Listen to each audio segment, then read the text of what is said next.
Welcome to the Mobile Home Park Mastery Podcast, where you will learn how to identify, evaluate, negotiate, perform due diligence on, finance, turn around, and operate mobile home parks. And now, here is your host, the fifth largest mobile home park owner in the United States, Frank Rolfe. Wikipedia defines a lever as a rigid bar resting on a pivot used to help move a heavy or firmly fixed load with one end when pressure is applied to the other. So we all know that a lever is basically a tool. In fact, back in the 19th century, when a train derailed, a group of men using levers could lift even the heaviest locomotive and put it back on the tracks. But what would you think if I told you one of the greatest levers in the mobile home park industry is just a tiny little thing made of green that has no strength at all? And of course, what I'm talking about is cash. This is Frank Rolfe, the Mobile Home Park Mastery Podcast. We're going to talk about using cash as a lever, as a means to get people to give you the decision that you want or to get the desired effect.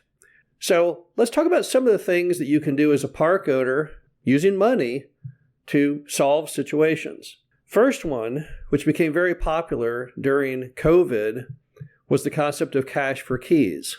So in this scenario, you have a resident who has not paid their rent under the terms of the lease. They're in full violation. You've given them the correct court-mandated notice that you're going to evict them. You file eviction. You go to court. It could take months and months and months. In some states, maybe even a year to go to court. And then, of course, if you win, they have the right to appeal. If they don't appeal, you can get the writ of possession. But what if you could avoid all that simply by paying the resident to leave? And that concept is called cash for keys. So here's how it works. You go to the resident who can't pay the rent, who can be evicted, and you say, look, this is very embarrassing for you, and I have a solution that is not embarrassing for you. In fact, it gives you a nice, fresh start. So instead of me evicting you, which will hurt your credit, instead what we'll do is I will pay you money to leave. I'll give you $500 if you can be out of that home by Monday, if it's a rental home, or I'll give you $500 if you can be out of that home by Monday, and just go ahead and give me a bill of sale on the home or title if you have it. You'll go your merry way, I'll go my merry way. You'll have money in your pocket and not a single hit on your credit. Pretty compelling, right? Well, a lot of people, when given that pitch, said, wait a minute.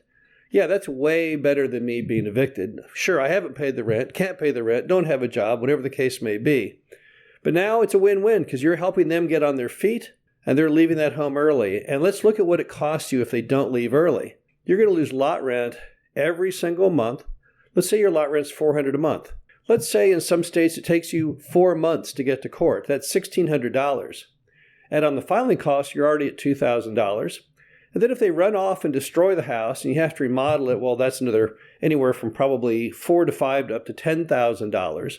And you can see how pretty rapidly it adds up to probably around $10,000 to $15,000 every time somebody runs off and abandons their home. But what if you could instead just give them cash to leave now? Isn't that a better solution? So cash for keys is one great way to use money as a lever. Another one is if you've got a dumpster in your park, so in other words, not polycart trash service, but dumpster trash service. One problem you always have when you have dumpsters is illegal dumping. It's been around as long as probably dumpsters were created. It's where people who do not live on the property come in and throw things they shouldn't in your dumpster. It can be everything from tree limbs to shingles. And the only good way to get rid of that is to let everyone in the mobile home park know that if they take a picture of the illegal dumper and their license plate and turn it into the office, and you end up being able to prosecute that person for illegal dumping, they'll get a reward, typically $200, $250.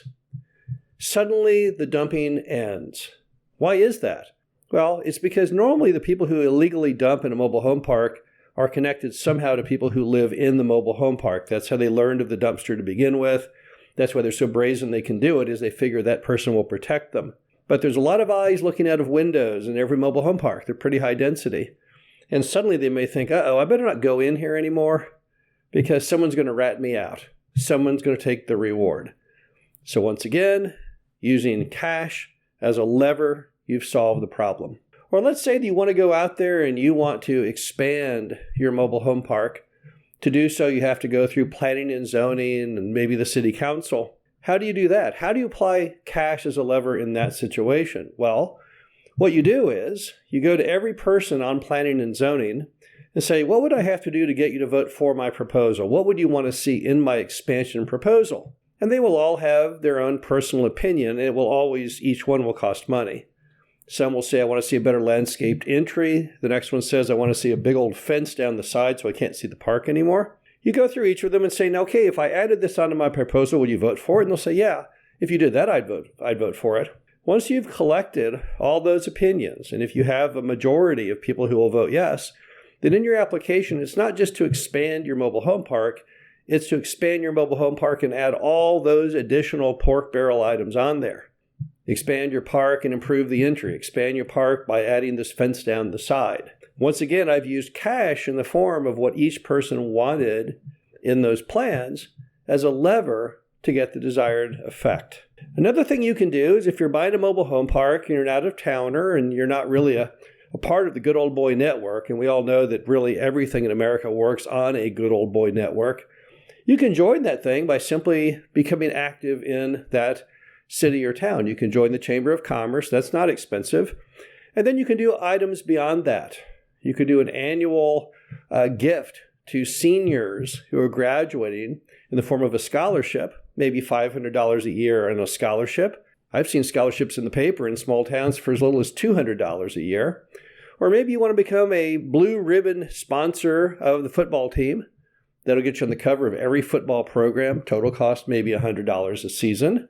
You can sponsor a Little League baseball team if you like. But what happens is this is basically getting you protection from issues inside the city. Because the way a lot of cities and towns work is if you're inside the good old boy network, if you're a member of the chamber and you're active in the town, you're somewhat insulated from rogue inspectors or issues which those who are outsiders are not.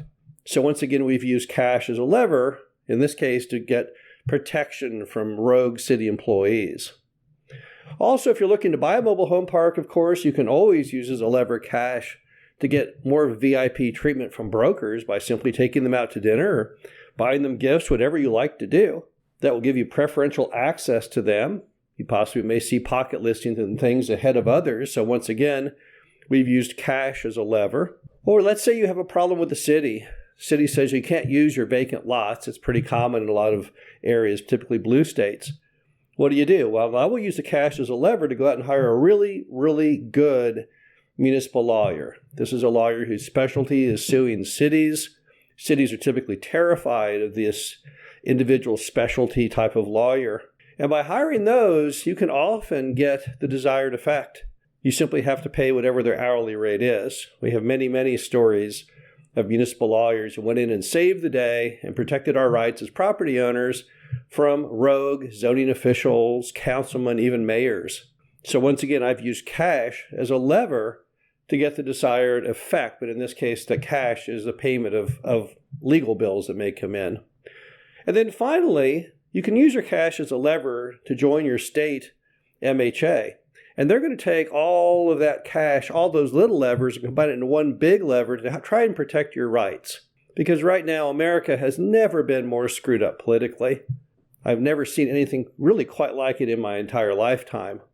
And the only one out there really in the trenches defending you and your property rights as a park owner is your state mobile home association.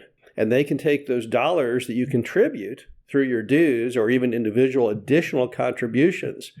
They can collectively add that together, and they can then use that as their own larger lever with a lot of different folks in the State House and Senate in the form of gifts to those who are positive for the industry and those who are not. And I'm not talking bribery. I'm talking basically campaign dollars for their reelections.